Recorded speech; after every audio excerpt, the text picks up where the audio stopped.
guys, welcome back to my channel, Pabatid Channel. Shout out sa ating mga avid viewers around the world. Ito naman po inyong lingkod.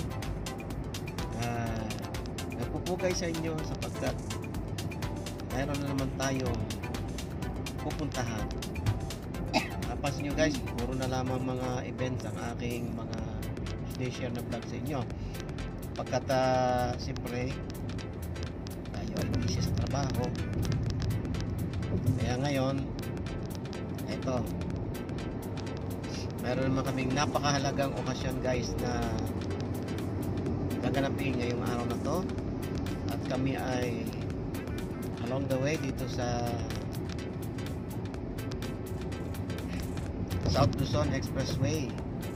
Kami ay pupunta doon sa PICC sapagkat ang aking bunso ay binigyan ng karapatan. Siya ay mapasa sa board exam. Siya po ngayon ay isa ng registered psychometrician at siya po ay mag-o-taking may hapon na launa sa PICC sa Pasay.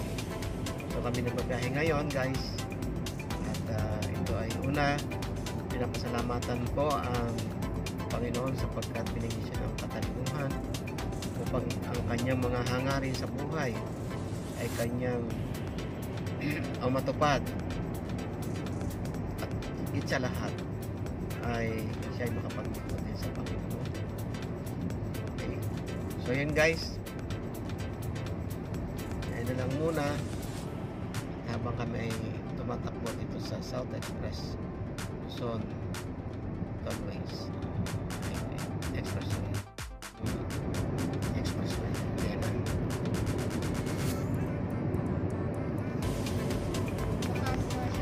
Ayan, papak. Ayan na. Pati ka naman anak. Sabihin ko. Ayun, hello. Ayan. Yung aking anak ano tawag sa suot niya? Pilipinyana.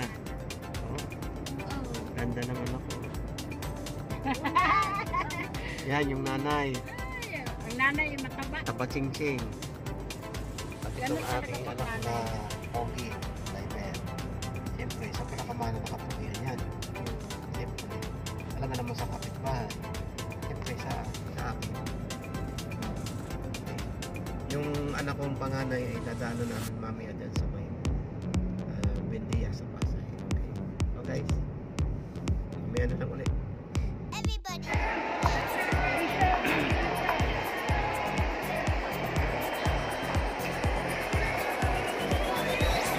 Kapit kay bata.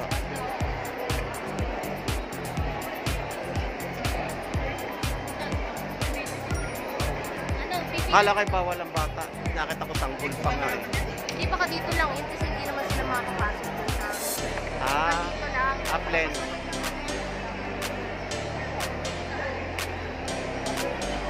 Ganda ng ilaw oh. Kaya nga eh, nakakantok.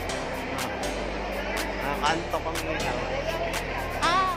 Wait lang ba? So guys, PICC. At dito pa kami sa lobby. Mamaya pa mag-umpisa 1 o'clock ang outtaking. Kaya yung aking anak na mag-outtaking, siya ay isa ng registered psychometrician.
professionals. We ask you to help the oath takers to all humans and God that they will well and faithfully discharge to the best of their ability their duties and obligations as legally authorized practitioners. May we, their predecessors, mentors, parents, and other professionals, encourage them. This we pray in Jesus' name. Amen. Humans and God, that they will well and faithfully discharge to the best of their ability their duties and obligations as legally authorized practitioners. May we, their